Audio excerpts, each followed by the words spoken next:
Assalamualaikum warahmatullahi wabarakatuh.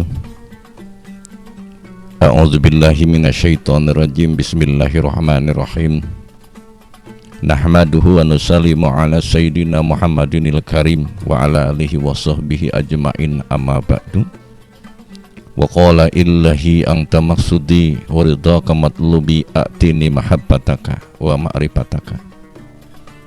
Selamat berjumpa kembali dengan channel Jejak Leluhur. Apa kabar antum semuanya? Semoga sehat selalu dan selamanya diberikan kemudahan rezeki yang halal juga berkah dan tanpa batas. Amin. Allahumma ya Allah ya Rabbal Alamin. Pada bahasan kali ini saya akan menerangkan, benarkah keajaiban yang dimiliki oleh para wali itu ada? Benarkah karomah Sunan Gunung Jati itu ada? Dan siapakah orang yang bisa mempengaruhi Sunan Gunung Jati sehingga punya kekeramatan atau kemuliaan seperti itu? Di abad modern seperti ini mungkin masih ada orang yang tidak percaya akan keajaiban dan keunggulan-keunggulan para wali di masa lalu.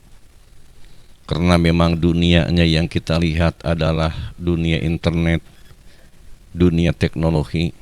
Ia melihat kapal terbang, ia bisa berhubungan dengan jarak jauh hanya dengan menggunakan handphone.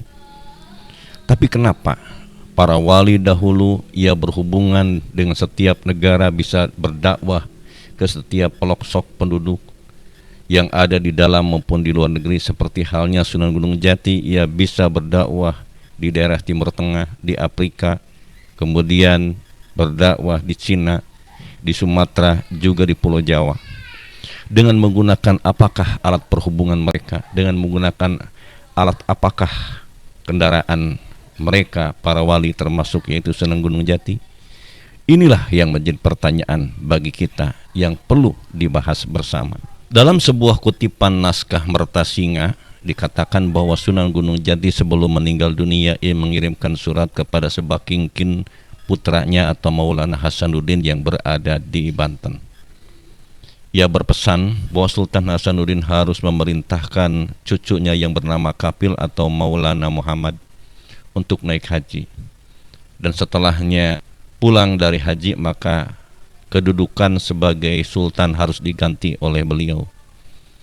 Setelah selesai Sunan Gunung Jati menulis, maka diperintahkan kepada tukang pos yang bernama Keris Sanghyang Naga.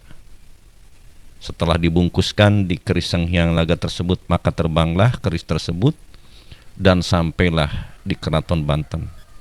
Setelah sampai di Keraton Banten, tahu benar bahwa ini adalah keris milik daripada ayahnya, yaitu Sunan Gunung Jati. Setelahnya dibaca, kemudian ia balas dengan menggunakan tinta emas, "Ayah, saya siap untuk melaksanakan tugas ayah."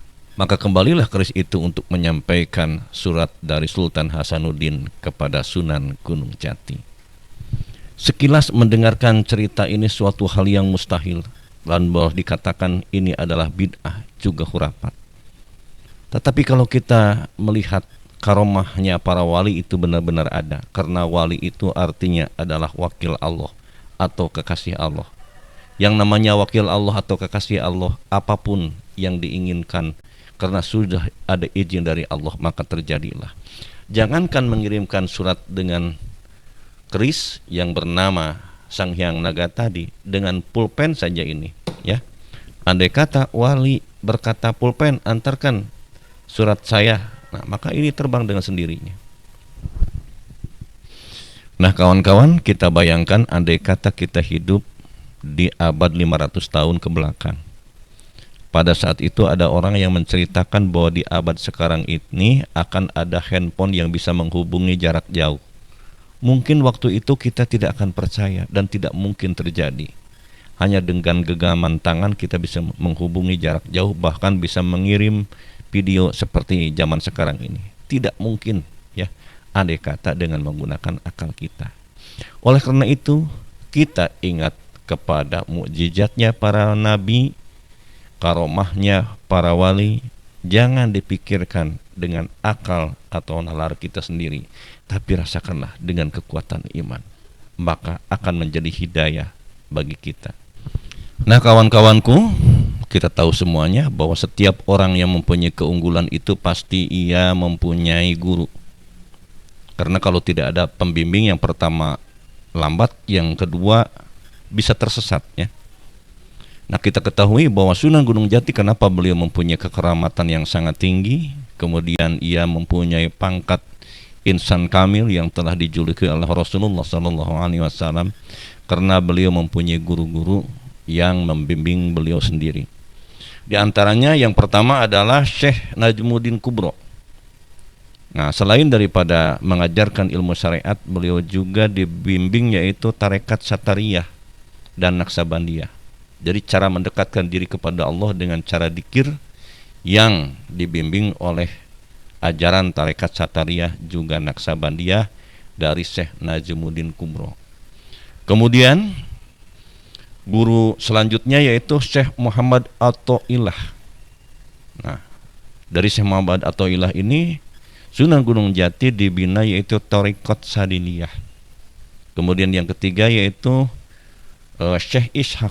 Ada juga yang mengatakan Syekh Maulana Ishaq yang menjadi ayahnya Sunan Giri ya. Beliau ini di ijazahi yaitu tarekat Anpusiyah ya. Kemudian yang keempat, guru dari Sunan Gunung Jati itu adalah Syekh Bentong, karena ia mempunyai petunjuk untuk mendatangi Syekh Bentong. Tapi kabarnya bahwa datang ke Syekh Bentong tidak diterima menjadi murid karena Sunan Gunung Jati sudah cukup tinggi ilmunya. Tapi Sunan Gunung Jati tetap mengakui guru kepada Syekh Bentong. Dan kalau melihat dari silsilah, Syekh Bentong ini adalah merupakan putra dari Syekh Hasanuddin Karawang ya. Dan setelah belajar dari Syekh Bentong, kemudian beliau juga belajar kepada Syekh Jubah ya. Selanjutnya Sunan Gunung Jati ini belajar kepada Syekh Bahrul yang berada di Kudus. Dan yang keenam ya, beliau belajar kepada Sunan Ampel. Dari Sunan Ampel dia banyak dibina tentang ilmu syariat juga kenegaraan. Nah, padahal Sunan Ampel tahu kawan-kawan bahwa walaupun ia dianggap guru oleh Sunan Gunung Jati, tapi Sunan Gunung Jati kepangkatannya lebih tinggi daripada dia sendiri. Tapi kewajiban antara guru dan murid tetap dilaksanakan.